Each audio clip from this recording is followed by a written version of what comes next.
Welcome back to H3 Weapon Deep Dive. We are finally doing it. Check it out. This is the AK74, specifically the AK74N variety, which means it has this dovetail mount on the side for some Russian scopes. We are here in home. Why do I keep saying Ohm?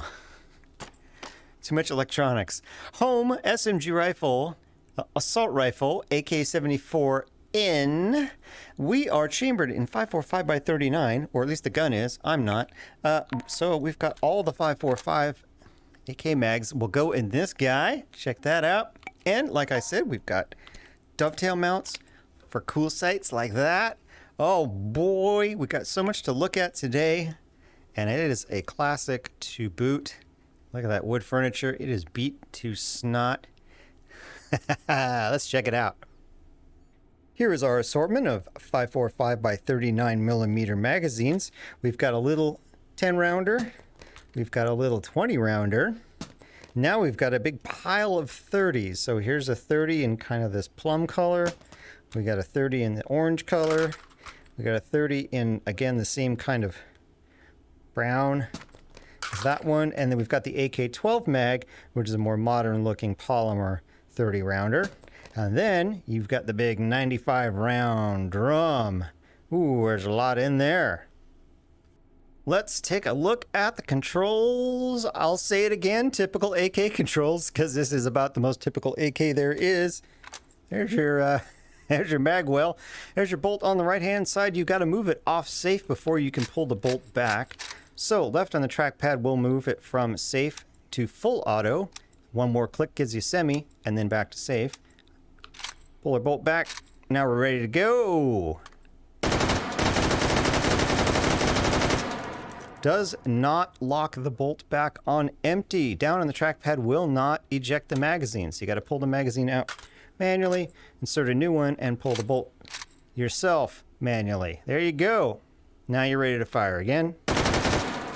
Does the stock fold? No, it is a solid stock there, so no options there. Can you hold the bolt back by pressing right on the trackpad? No, you can't do that either. So those are your only controls. Can you do tactical reloads with the AK74? Of course. Here's that little mag release paddle right there. And if you whack it with something like a magazine or a spatula, you can push that magazine out. There you go. And insert a new one. You're good to go. Let's take a look at attachments. Oh, got a wibbly bit. Haven't seen one of those in a while. Cool. Let's say the rails. No, well, AK-74 has no rails, but it does have the dovetail mount. So you can put rail adapter on it like that. Now you've got a nice centerline top rail and a nice left rail. So that's handy dandy dandy. In fact, now you can put your optic on the top of it. We'll check that out in a second. Let's see what goes on the muzzle. It looks like we already got a flash hider on there, and we could put a muzzle brake on there as well. Don't ask me what the difference is. I don't know. Here is a suppressor. That will go. How about a barrel extension? Come on. Barrel extension will go on there, and the rail adapter on the muzzle will go. All important battle spatula. There you go. That is a real gun now, because it can put a battle spatula on it. Foregrip. Nope, nope, nope. Surprises there. What else do we got? Stock. Already got a stock. Don't need another stock. And an AK bayonet. Yes. Specialty AK Chunko bayonet will go on there. That is a big, thick bayonet. If you want to take it off, grab it by the front loop here. Press down. That's how that works.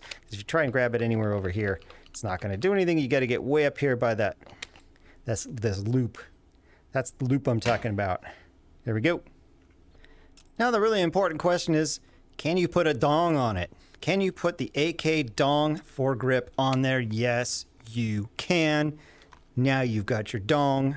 Get it on. There's your dong. How about the shark? Yeah, I got your little shark fin foregrip. You can do that one. And if I can get it off there. Can you put the rail adapter one?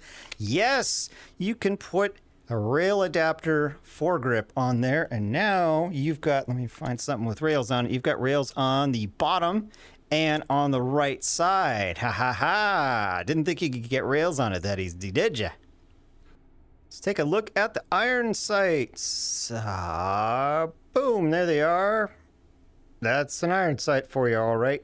Got a pretty narrow rear notch there. That's a pretty thin cut there, and not a super tall front post. That is actually pretty miserable. That is hard to find. You don't have any slack if you aim too low. You got to dig around to find that front post. Now let's see if they are adjustable. Yes, they are adjustable out to 1,000 meters. There you go.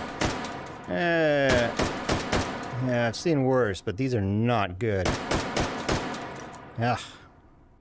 Let's try it with the red dot with the pick rail. Ah, now that's much better. Okay, that works great. Now let's try it with the other Russian optics. Let's see what we get here. Okay, that sucks.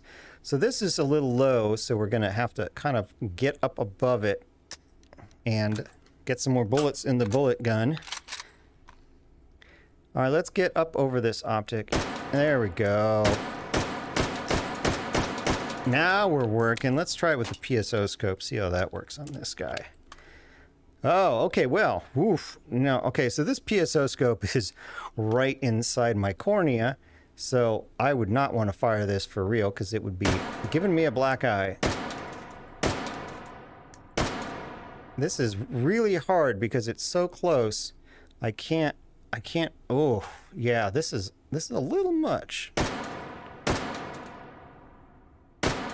Oof. Oh well. Let's do it. Let's do a recoil test. We got 30 rounds of 5.45 by 39 millimeter. There we go. Oh, that felt good. 9.93.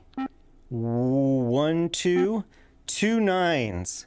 That is about as good as recoil gets, folks.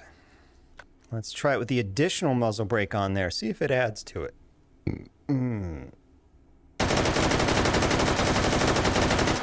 Looks like we had at least one. Yeah, a couple strays on there. So actually, I wouldn't bother with a muzzle brake on this guy. And finally, the suppressor.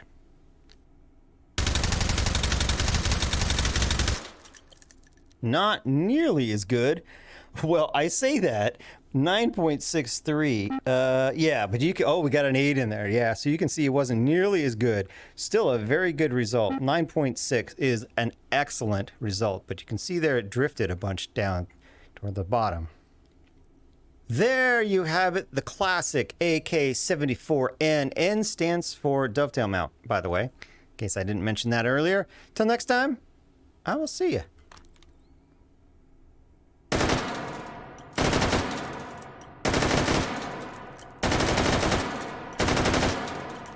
Ooh, beauty.